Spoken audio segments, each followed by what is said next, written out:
Good afternoon. This is All India Radio and I'm Saira Mujtaba with the Midday News.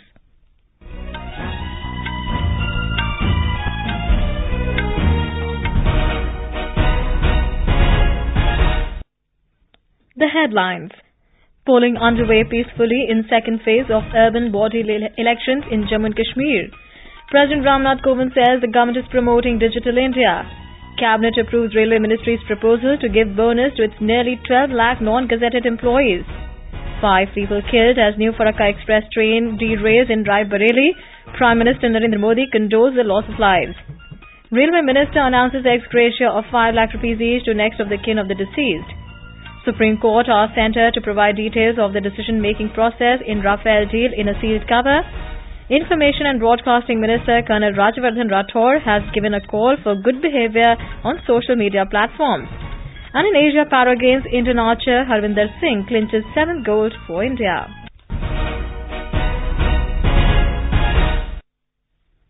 In Jammu and Kashmir, polling is underway for the second phase of urban local body elections in the state.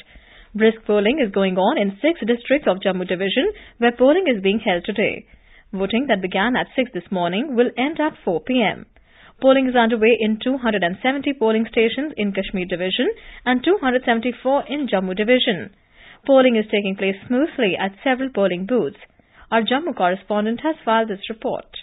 By 12, 59% electorate had cast their votes in Kothwa district, followed by Ramban 58%, Doda over 57%, Kishtwar 54%, Riyasi 48% and Udhampur 45%. Foolproof security arrangements have been put in place to ensure smooth conduct of the polls. In Ramban, polling has been cancelled in Ward number 2 due to the death of a candidate. Of the 1,029 candidates, 881 in Jammu Division and 148 in Kashmir Division are in the fray for 263 municipal wards, including 49 in Kashmir and 214 in Jammu. R.K. Rana for Air News from Jammu. Peaceful and orderly voting is on in 49 municipal wards of Kashmir Valley in second phase of 4-phased polls of urban local bodies in the state. Our Srinagar correspondent reports that Bandipora district recorded brisk polling of 22% till 1 p.m. More from our Srinagar correspondent. The polling amid a sunny day and tight security in 20 wards of Srinagar Municipal Corporation so far remained dull. However, it has been brisk in 11 wards of Sumbul Municipal Committee in Bandipora district in North Kashmir, where long queues of voters were seen from early morning. The polling is yet to pick up in 16 wards of Anantnag Municipal Council in South Kashmir. Candidates in 65 wards in 13 municipal bodies have won uncontested in today's phase of municipal polls in Kashmir Valley. Mushtaq Ahmed Tantre, AIR News, Srinagar. President Ramnath Kovind today called for introspection and deliberations to further promote accountability, transparency and good governance.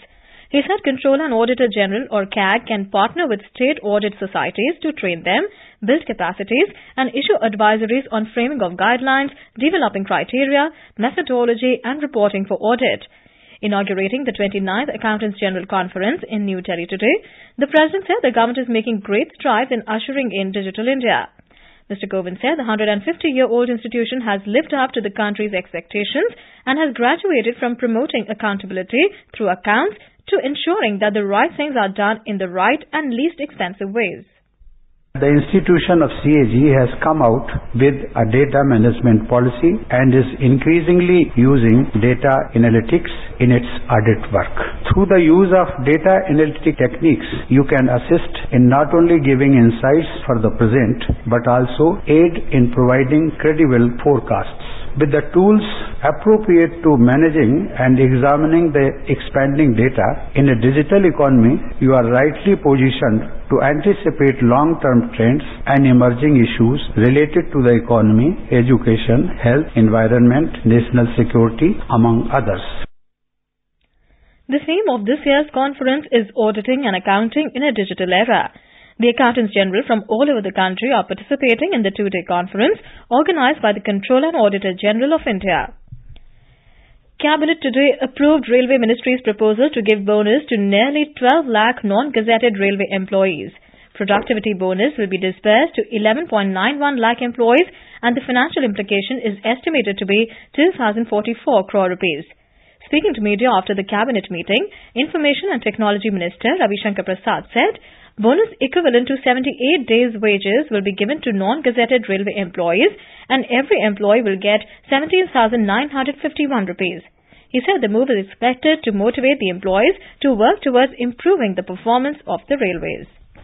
The total employee of railway non-gazetted numbering 11.91 lakh crore shall be paid productivity-linked bonus for 78 days amounting to 2,044.31 crores, and each employee under this head will get rupees 17,951 for 78 days. Cabinet has also decided to set up National Council for Vocational Education and Training, or NCVET.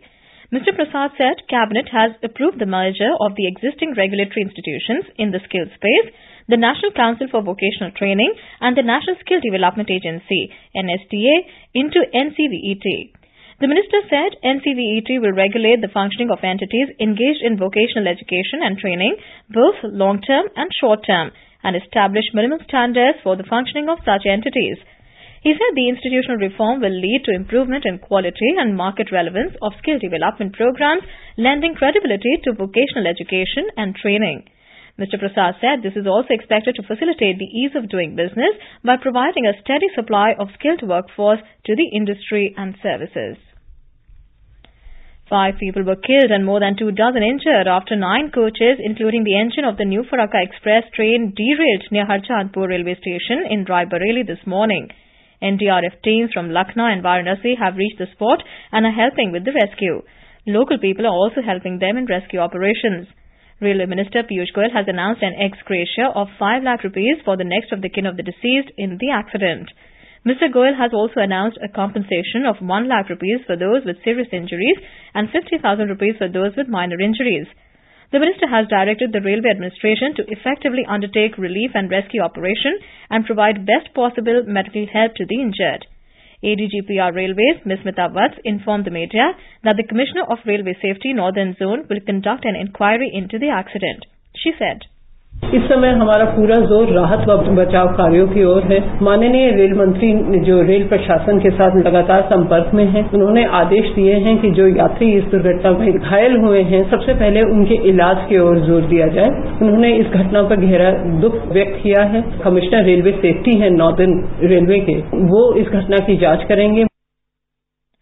Meanwhile, Chief Minister Yogi Adityanath has announced 2 lakh rupees compensation for the deceased and 50,000 rupees for the seriously injured.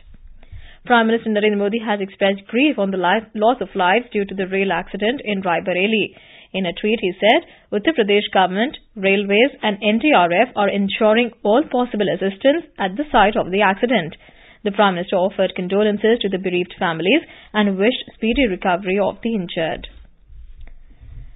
The Supreme Court today asked the centre to provide details of the decision-making process in the Rafale fighter jet deal with France in a sealed cover, but clarified that it does not want information on pricing and technical particulars. The Apex Court sought information from the centre by 29th of October and fixed the next hearing on the PILs on 31st of October.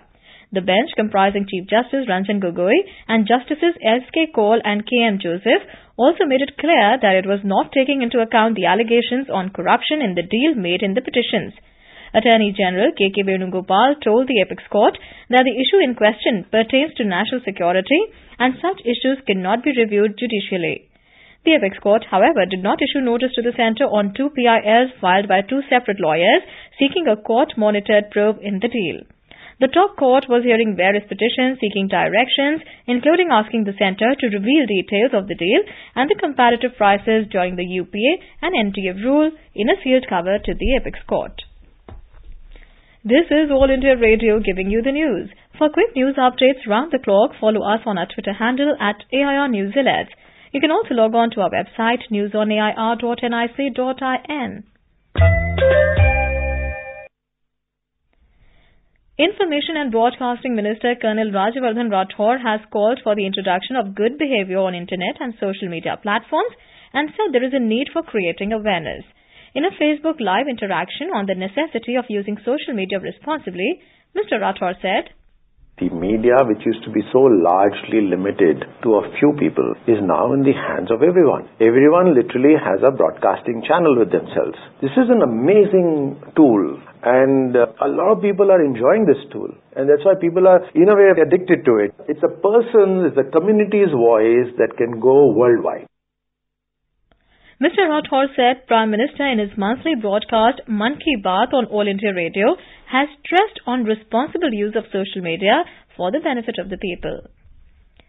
With cyclonic storm Titli moving towards the Odisha-Andhra Pradesh coast, rain started in several parts of coastal Odisha. The Met Department has issued a red alert in some coastal districts of Odisha for today and tomorrow, forecasting heavy to very heavy rainfall at several places and extremely heavy rainfall at isolated places. Met Office in its latest bulletin said, at present cyclonic storm Titli lays centred at about 410 kilometres southeast of Gopalpur in Odisha and 340 kilometres east-southeast of Kalingapatnam in Andhra Pradesh. It is likely to intensify into a severe cyclonic storm during the next 12 hours and is expected to cross Odisha and adjoining Andhra Pradesh coast tomorrow morning. More from our correspondent.